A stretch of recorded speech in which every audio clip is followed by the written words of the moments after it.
Selamat pagi, Assalamualaikum warahmatullahi wabarakatuh. Suara saya sudah bisa didengar dengan baik ya. Waalaikumsalam warahmatullahi wabarakatuh. Bisa, Pak? Jadi kelas 1 MA 10 hari ini kita akan adakan sesi perkuliahan kita. Hari ini kita bertemu di minggu ke-8. Ada satu materi yang nanti akan kita sampaikan dan kita bahas bersama di hari ini. Seperti yang sudah saya sampaikan di pertemuan pertama dulu ya, bahwa memang kita dalam perkuliahan ini ada satu apa namanya RPS yang dijadikan sebagai standar acuan dalam pembelajaran. Jadi ini mungkin saya akan tampilkan terlebih dahulu RPS-nya untuk mengingatkan pertemuan hari ini itu nanti akan membahas apa saja seperti itu ya. Jadi nah ini adalah RPS-nya. Jadi dari RPS ini nanti akan menjadi patokan ya atau panduan bahwa eh, semua semua jenis atau semua materi yang nanti akan dibahas di semester ini itu berdasarkan RPS ini. Jadi hari ini kita sudah sampai di pertemuan ke-8 ya. Kita langsung saja, ini ada CPL, ada CPMK yang sudah saya bahas di pertemuan pertama. Kemudian kita karena hari ini sudah sampai di pertemuan ke-8, jadi saya akan langsung ke pertemuan ke-8. Nah, ini jadi di pertemuan ke-8 ini nanti Anda atau mahasiswa harus mampu menjelaskan cara pemecahan masalah secara kreatif yang terdiri dari mental blocks, kemudian rule of creative thinking dan juga problem solving process. Sehingga indikator keberhasilan perkuliahan kita nanti ya tentu dari ketepatan Anda dalam menjelaskan cara pemecahan masalahnya secara kreatif. Terdiri tadi dari mental blocks, rule of creative thinking dan juga problem solving process.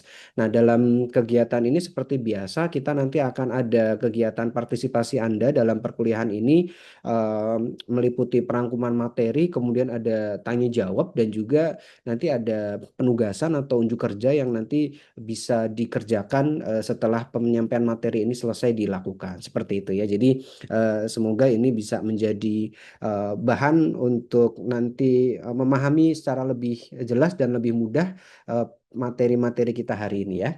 Baik. Nah, ini RPS-nya. Jadi selanjutnya saya akan menampilkan materi kita untuk hari ini dengan judul oke, pemecahan masalah secara kreatif. Baik. Materi hari ini terkait dengan pemecahan masalah secara kreatif. Dari mata kuliah Creative Thinking ini, tujuan utamanya adalah memahami pentingnya kreativitas dalam pemecahan masalah komunikasi. Dari mata kuliah ini atau dari materi ini, sebetulnya capaian pembelajaran yang harus dicapai bersama ya atau ditargetkan untuk kita bisa selesaikan di hari ini, Anda harus bisa menjelaskan cara pemecahan masalah secara kreatif. Beberapa metode yang digunakan nanti diantaranya kita harus memahami apa itu mental blocks, kemudian rules of creative thinking, serta problem solving process dengan menggunakan beberapa metode nanti. Nah, jadi kita langsung yang pertama. Artinya dalam proses creative thinking ini kadang-kadang kita akan menemui sebuah hambatan ya. Artinya hambatan itu sesuatu yang mungkin bisa menjadi permasalahan, bisa menjadi apa namanya halangan dalam kita menemukan solusi kreatif yang biasa disebut sebagai mental blocks. Nah, apa itu mental blocks? Mental blocks ini secara definisi adalah hambatan psikologis yang menghambat kreativitas. Contohnya apa saja? Ada namanya prejudice, ada namanya fear of failure, ada namanya rigid thinking dan juga assumption. Nah, kita nanti akan bahas bersama-sama, tetapi perlu dipahami dulu bahwa yang namanya hambatan mental ini nanti akan menghasilkan dampak yaitu membatasi fleksibilitas dan juga imajinasi seseorang dalam proses creative thinking. Nah, itu yang perlu dipahami sehingga eh, sebisa mungkin nanti hambatan-hambatan empat diantaranya ini nanti bisa kita sadari dan kita nanti bisa lewati ya atau kita bisa coba carikan solusi sehingga nanti proses berpikir kreatif kita itu menjadi lebih produktif seperti itu. Oke, kemudian tadi baru disebutkan empat ya, padahal sebetulnya ada beberapa di sini secara lengkap. Kita bahas tujuh hal di sini. Misalnya yang pertama, jenis-jenis mental block yang pertama adalah prejudice atau yang bisa disebut bias terhadap ide baru. Maksudnya seperti apa? Jadi kadang-kadang dalam menemukan sebuah solusi kreatif itu kita sudah terpaku pada ide-ide yang kita senangi, ide-ide yang menjadi favorit kita, sehingga kalau ada mungkin ada rekan kita atau ada ide baru masuk ke apa namanya masuk ke proses yang akan kita lakukan, kadang-kadang kita menjadi bias penilaiannya karena kita terlalu apa namanya kita terlalu memfavoritkan ide-ide yang sebelumnya sudah kita pernah pakai. Nah, sehingga nanti kadang-kadang kan kita butuh inovasi baru. Nah, pada proses penemuan inovasi baru itu kadang-kadang nanti akan menjadi permasalahan kalau kita sampai pada tahapan bias terhadap ide baru di mana kita lebih suka ide-ide yang sudah kita hasilkan di waktu-waktu sebelumnya. Kemudian fear of failure atau takut dinilai gagal. Nah, ini juga menjadi permasalahan banyak orang di mana pada saat kita dituntut untuk bisa menemukan ide-ide kreatif baru, kadang-kadang kita apa namanya takut terlebih dahulu ya, memiliki ketakutan kalau gagal bagaimana nanti. Nah, jadi kadang-kadang itu juga nanti akan membatasi fleksibilitas kita dalam berpikir. Kadang-kadang kita lebih memilih jalur aman, kadang-kadang lebih memilih oh yang kemarin Anda sudah berhasil kok nggak perlu mencari ide-ide baru lagi, pakai saja yang kemarin seperti itu ya. Nah, itu juga nanti akan membatasi kreativitas kita. Kemudian yang ketiga rigid thinking. Nah, ini juga terkait dengan poin satu dan dua sebetulnya terpaku pada pola lama. Artinya kita terlalu memfavoritkan cara-cara lama untuk mendapatkan hal-hal yang baru. Padahal hal-hal baru itu seringkali datang dari tempat yang kita tidak duga sebelumnya. Jadi kita perlu memang terbiasa untuk naik kelas ya, terbiasa untuk beradaptasi dengan hal-hal baru. Jangan sampai kita terlalu favorit, terlalu suka dengan pola-pola lama yang membatasi kreativitas kita. Kemudian yang keempat ada namanya over reliance on logic. Artinya kita seringkali mengabaikan intuisi atau imajinasi. Manusia itu dilengkapi dengan pola pikir ataupun kreativitas yang sebenarnya tidak terbatas. Tetapi kadang-kadang kita menghiraukan itu, kita mengabaikan itu. Kadang-kadang kita sudah punya feeling, oh sepertinya akan bagus kalau seperti ini, kita rubah seperti ini. Tetapi imajinasi itu kadang-kadang kita suka abaikan. Nah, sehingga hal-hal baru yang menjadi peluang untuk kita temukan dalam proses kreatif itu kadang-kadang malah menjadi terabaikan. Nah, kemudian selanjutnya yang kelima adalah functional fixedness, artinya sulit melihat fungsi alternatif. Nah, tadi karena kita sudah terpaku dengan pola-pola lama, kita sudah favorit, kita sudah sangat suka dengan cara-cara lama, akhirnya kita menjadi sulit untuk memahami, untuk mengetahui dan juga mempelajari hal-hal yang sifatnya alternatif itu. Tapi kan kadang-kadang kita sering sampai pada deadlock ya. Kadang-kadang kita sampai pada jenuh, ide-ide yang jenuh. Nah, pada saat kita sampai di situ kan kita harus ketemu dengan ide-ide alternatif. Tetapi kadang-kadang karena kita sudah terlalu nyaman dengan hal-hal yang sudah kita lakukan sebelumnya, sehingga kita menjadi sulit melihat fungsi-fungsi alternatif yang lain. Kemudian yang keenam assumption, anggapan batasan tak nyata. Nah, kadang-kadang tadi karena ini dikaitkan dengan fear of failure ya, jadi takut dinilai gagal, kita jadinya berasumsi em, kita biasanya akan terpaku pada hal-hal yang risikonya kecil. Tapi di mana risiko kecil itu kan tentu juga peluangnya juga lebih kecil gitu. Artinya asumsi-asumsi yang membuat kita menilai sesuatu itu terbatas kadang-kadang juga akan menghambat kreativitas kita. Dan yang ketujuh adalah namanya self censorship ya, artinya meremehkan ide sendiri. Nah, ini juga biasanya sering terjadi dalam sebuah tim kerja. Ada orang-orang yang tidak terlalu percaya diri, orang-orang yang kadang-kadang eh, apa namanya keyakinan terhadap diri sendirinya itu cenderung lemah, itu juga kadang-kadang cenderung menyimpan ide-ide sendiri, tidak disampaikan kepada tim, padahal mungkin itu peluang gitu ya. Padahal itu mungkin bisa menjadi temuan baru, inovasi baru yang memang sedang dibutuhkan oleh tim kerja seperti itu. Jadi memang hal-hal yang seperti ini juga menjadi hambatan dalam proses berpikir kreatif. Nah, selanjutnya bagaimana untuk menghadapi mental block tersebut? Gitu. Artinya dari tujuh hal tadi nanti kita bisa membuat strategi tertentu agar mental block tersebut bisa kita atasi. Misalnya di sini ada 4 hal ya. Misalnya yang pertama reframing, ada brainstorming bebas, ada mind mapping, dan juga exposure to new things. Jadi yang pertama reframing, kita harus mulai terbiasa mengubah sudut pandang masalah. Nah, artinya kalau ada sebuah permasalahan baru, jangan sampai kita menggunakan cara-cara yang sudah favorit. Memang itu boleh dilakukan, tetapi kita juga harus membuka membuka peluang untuk menghadirkan sudut pandang yang baru, entah dari kita sendiri, entah dari tim yang lain. Itu juga harus mulai kita biasakan. Artinya kita tidak hanya fokus pada satu cara saja. Kemudian yang kedua, brainstorming bebas. Hindari kritik saat mengumpulkan ide. Kumpulkan ide atau idea pool sebanyak-banyaknya terlebih dahulu, jangan dikritik dulu.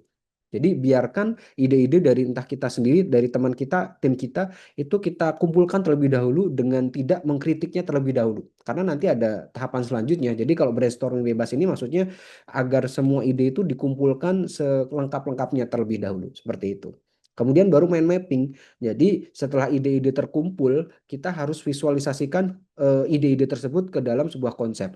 Nah, mind mapping ini mungkin juga sudah banyak dipelajari di kelas, di pertemuan-pertemuan sebelumnya juga beberapa sudah kita pernah bahas ya. Jadi Anda sebenarnya sudah bisa lebih mudah dalam memahami apa itu mind mapping. Nah, kemudian ada juga exposure to new things. Artinya kita juga perlu membuka diri pada pengalaman-pengalaman baru. Jangan terlalu nyaman kepada hal-hal yang sudah membuat kita apa namanya ya, mudah melakukan sesuatu. Istilahnya kan comfort zone. Nah, itu kan perlu kita untuk atasi sehingga kita punya peluang baru, kita punya tantangan baru dan akhirnya bisa mendapatkan sesuatu yang lebih seperti itu. Nah, jadi itu semua bisa ditambahkan dengan namanya positive self talk ya. Artinya kita harus terbiasa melakukan intrapersonal komunikasi dengan diri sendiri yang apa istilahnya meningkatkan kepercayaan diri. Kita harus menganalisis secara mandiri dan ganti lingkungan untuk segarkan pikiran. Nah, itu beberapa strategi untuk mengatasi mental blocks. Kemudian, nah ini ada beberapa aturan pemikiran kreatif ya. Jadi agar tadi beberapa mental blocks itu tidak terjadi, ini beberapa hal-hal yang bisa kita lakukan, misalnya defer judgment, artinya tunda penilaian ide. Kumpulkan terlebih dahulu semua ide-ide yang mungkin bisa kita hasilkan tanpa kita harus menjudgementnya terlebih dahulu ya, tanpa harus kita memberikan penilaian. Jadi biarkan ide-ide itu semuanya keluar secara bebas. Kemudian encourage wild idea atau di sini yang dinamakan wild ideas itu kan ide-ide yang liar dalam tanda kutip ya. Artinya sebenarnya kalau di sini kita harus selalu mendukung ide-ide yang unik. Karena ide-ide yang unik inilah yang nantinya akan membawa kita ke sesuatu inovasi yang betul-betul segar seperti itu. Nah, sehingga ini juga perlu untuk kita bisa pahami bahwa ide-ide yang unik itu barangkali datang dari tempat yang tidak terduga-duga seperti itu. Kemudian build on ideas, kembangkan ide orang lain. Jangan terlalu fokus, jangan terlalu favorit dengan ide kita sendiri. Mungkin kita bisa menggunakan ide-ide kita, tapi tidak selamanya ya. Artinya kadang-kadang juga ide dari orang lain itu akan menjadi apa namanya, menjadi tambahan yang positif bagi tim.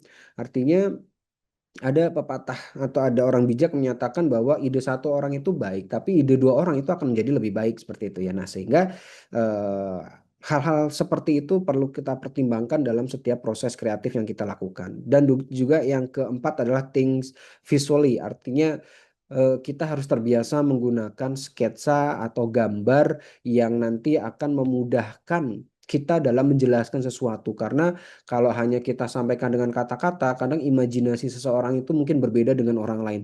Nah, ini akan lebih mudah, akan lebih klop pembahasannya itu kalau kita berdiskusi, kita menuangkan ide itu dalam bentuk visual. Nah, dan di sini jangan takut gagal ya, dan tantang asumsi untuk kreativitas secara maksimal.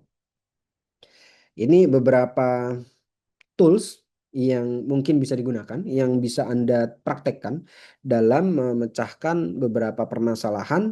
Misalnya di sini ada 4 yang kita bahas, ada mind mapping, pengelompokan ide visual, nanti ada gambarannya, kemudian ada design thinking, ada scamper, dan juga root cause analysis. Nah, jadi mind mapping ini adalah pengelompokan ide visual, design thinking ini berfokus pada solusi. Kemudian kalau scamper ini adalah metode modifikasi ide, sedangkan root cause analysis mengidentifikasi penyebab masalah. Kita lihat satu persatu. Nah, ini mind mapping. Jadi mind mapping ini dibuat dengan menempatkan ide utama itu biasanya di tengah focal point yang paling terlihat lah gitu ya. Jadi di center bisa, sebetulnya bisa juga di pinggir-pinggir, tetapi ide utamanya itu harus menjadi focal point atau menjadi titik utama yang diperhatikan oleh ya pembaca ya. Jadi entah dia yang paling dibuat paling kontras, dibuat paling besar ukurannya, yang paling terlihat. Nah, jadi di sini semua ide dikumpulkan dan dicari apa namanya dicari kaitannya dan juga jalur polanya. Kemudian yang kedua design thinking. Nah, design thinking ini sebetulnya dimulai dari proses empatis. Jadi empatis itu maksudnya kita melakukan observasi di sekitar kita, artinya mengamati, melakukan proses empati ya pada permasalahan-permasalahan yang ada di sekitar kita. Kemudian kita baru mendefine, melakukan eh, identifikasi permasalahan. Jadi definisikan permasalahan yang kita hadapi. Selanjutnya baru kita melakukan ideasi, artinya coba menyusun ide-ide kreatif untuk menyelesaikan permasalahan-permasalahan yang ada di sekitar kita. Selanjutnya kita menyusun prototipe, kita apa namanya membuat semacam desain awal ya untuk menyelesaikan permasalahan. Nah, setelah prototipe jadi kita harus lakukan testing. Nah, ini yang dilakukan dalam proses design thinking. Nah, selanjutnya dua yang lain adalah root cause analysis dan juga scamper. Nah, kalau root cause analysis itu kan kita tujuannya adalah betul-betul mencari akar permasalahan ya. Sehingga yang pertama harus kita definisikan dulu permasalahannya apa. Selanjutnya baru kita bisa kumpulkan, step keduanya adalah collect the data, artinya kita kumpulkan semua data pendukung yang terkait dengan permasalahan tersebut, kemudian identify possible causal factors, artinya harus kita identifikasi penyebab-penyebab utama dari permasalahan ini tuh apa, berdasarkan data pendukung yang sudah kita kumpulkan. Nah, baru identifikasi root causesnya, artinya akar permasalahannya itu akhirnya kemana arahnya, seperti itu. Dan yang terakhir recommend and implement solutions. Artinya kita harus bisa juga menawarkan rekomendasi dan implementasi solusi yang kita miliki. Kemudian ada juga metode scamper. Nah, kalau scamper ini sebenarnya kalau sudah bahasa anak-anak sekarang itu mentok ya, artinya idenya itu sudah apa namanya mentok, sudah tidak ada sudah apa namanya kita sudah terbatas dengan ide-ide baru. Nah, barangkali ini menggunakan metode scamper ini bisa dijadikan sebagai salah satu solusi. Artinya apa? Scamper itu yang pertama substitute. Misalnya substitute itu artinya kita coba cari media yang lain ya. Misalnya kita sudah menggunakan platform untuk campaign kampanye itu, misalnya kita selama ini menggunakan Instagram, tapi ternyata kita sudah sampai pada titik jenuh di mana insight Instagram kita mulai menurun, kemudian viewers kita mulai menurun. Nah, kita perlu mencari substitut nih, entah menggunakan metode yang lain, platform yang lain, ataupun mungkin dengan jenis iklan yang lain. Nah, jadi substitut itu adalah kita mencoba mencari barang-barang pengganti atau jenis-jenis pengganti solusi yang lain. Kemudian dilanjutkan dengan combine, artinya yang pertama sudah kita gunakan, kita coba kombinasikan dengan substitut yang tadi gitu ya. Kemudian kita adaptasikan, kemudian kita modifikasi menjadi sesuatu yang baru, kemudian put to another use, jadi kita gunakan untuk beberapa kegiatan yang lain atau tujuan yang lain, kemudian eliminate, kita mengurangi hal-hal yang dirasa kurang kurang apa namanya kurang berhasil ya dalam inovasi baru itu, dan baru reverse itu ya kita mulai menggunakan, betul-betul menggunakan temuan yang baru ini, seperti itu. Oke, jadi ini beberapa materi ya yang menjadi permasalahan dalam eh, materi di pertemuan ke-8 kita. Artinya kan tadi saya sudah membahas mengenai mental blocks, kemudian rule of creative thinking, dan beberapa metode ya dalam creative thinking.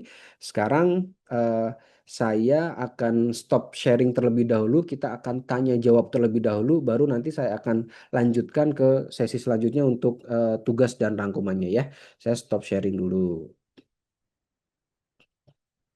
Oke, baik. Nah, silakan saya buka sesi pertanyaan. Saya berikan kesempatan kepada tiga mahasiswa pertama. Silakan siapa yang ingin bertanya terlebih dahulu? Saya Pak ingin bertanya Pak.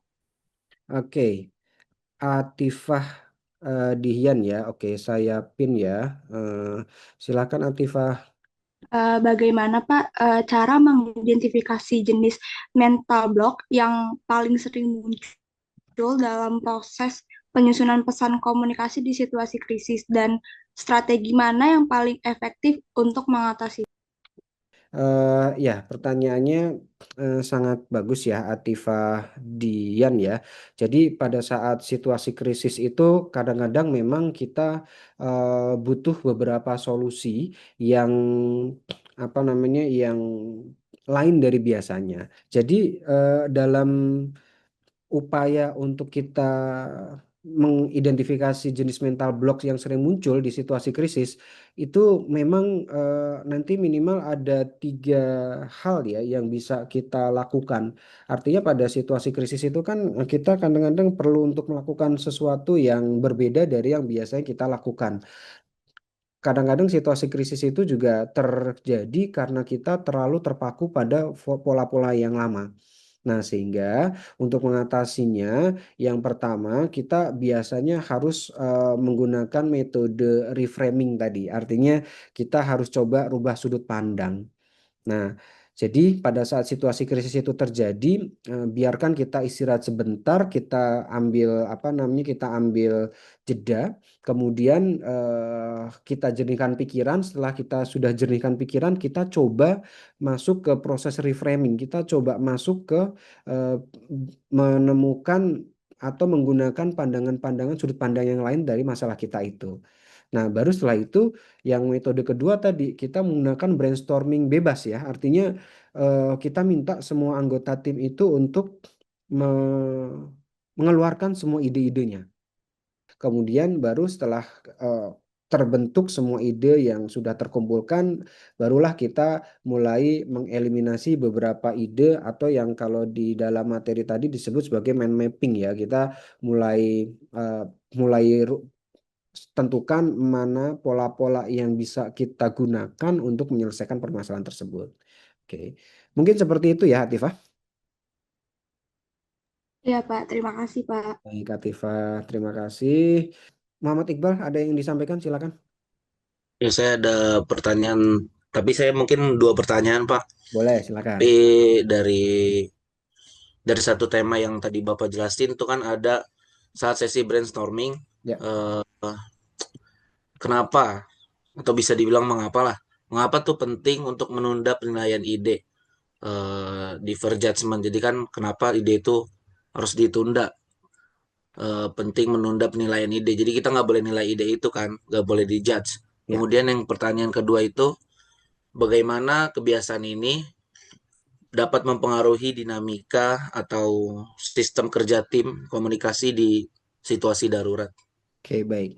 Baik, pertanyaannya bagus ya, Muhammad Iqbal. Terima kasih. Jadi, yang pertama, kenapa sih kita harus menunda penilaian terhadap ide-ide pada saat situasi kritis dan bagaimana itu akan mempengaruhi psikologi tim ya dalam proses penemuan solusi kreatif gitu. Nah, baik, jadi memang kenapa kita harus menunda ide? Karena gini, artinya pada saat kita sedang berusaha mengumpulkan semua ide-ide itu sebenarnya kita sedang menghindari memfavoritkan beberapa ide yang muncul.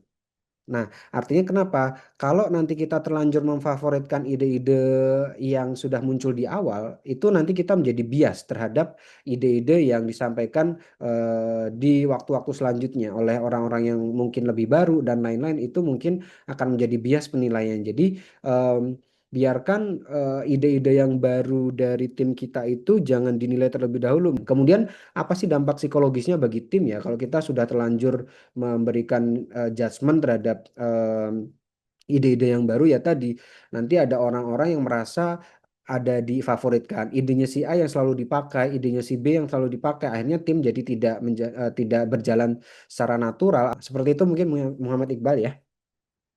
Baik, Pak. Terima kasih. Terima kasih. Oke, baik.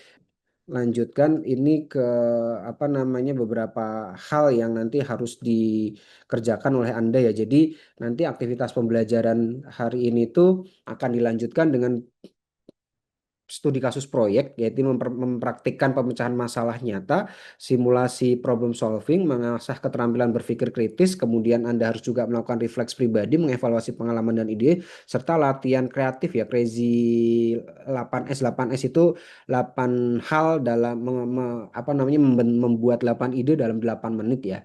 Kemudian brainwriting dan juga challenge rules. Nah, ini dengan kasus apa? Nah, ini ya. Jadi seperti yang disampaikan tadi di diskusi kita, ini kita masih berkutat dengan penerapan solusi kreatif di kasus banjir Demak. Jadi di Februari sampai Maret 2025 kemarin wilayah Demak dan sekitarnya itu dilanda banjir besar akibat jebolnya tanggul Sungai Wulan. Ribuan warga itu terdampak, namun komunikasi antar pihak berwenang dan masyarakat itu berlangsung lambat dan tidak terkoordinasi dengan baik. Banyak warga yang tidak mengetahui lokasi pengungsian, bantuan logistik, dan informasi kondisi terkini karena buruknya jaringan internet dan keterbatasan saluran komunikasi. Nah, sehingga nanti di sini Anda diminta menganalisis permasalahan tersebut, kemudian mengembangkan solusi kreatif berbasis komunikasi untuk masyarakat yang terdapat bencana, serta menerapkan prinsip berpikir kreatif dan kolaboratif dalam menyelesaikan persoalan nyata. Apa yang harus Anda buat? Jadi di sini tantangannya mengidentifikasi masalahnya tentu, kemudian mengembangkan solusi kreatif yang pertama relevan ya dengan kondisi daerah, kemudian juga mudah dijalankan oleh pemerintah dan juga komunitas lokal, serta dapat meningkatkan kecepatan dan akurasi informasi ke warga. Outputnya apa? Saya minta Anda membuat laporan proyek yang terdiri dari analisis masalah, ide solusi, langkah implementasi, dan visualisasi ide maksimal 10 halaman. Kemudian juga Anda perlu nanti mempresentasikan tugas tersebut, bisa menggunakan video pendek, poster, infografik, siaran radio darurat, dan desain aplikasi yang ringan, dan lain-lain. Baru nanti di 2 minggu lagi saya akan melakukan pitching di kelas, dan Anda akan saya minta presentasi 10 menit per tim di kelas. Seperti itu ya.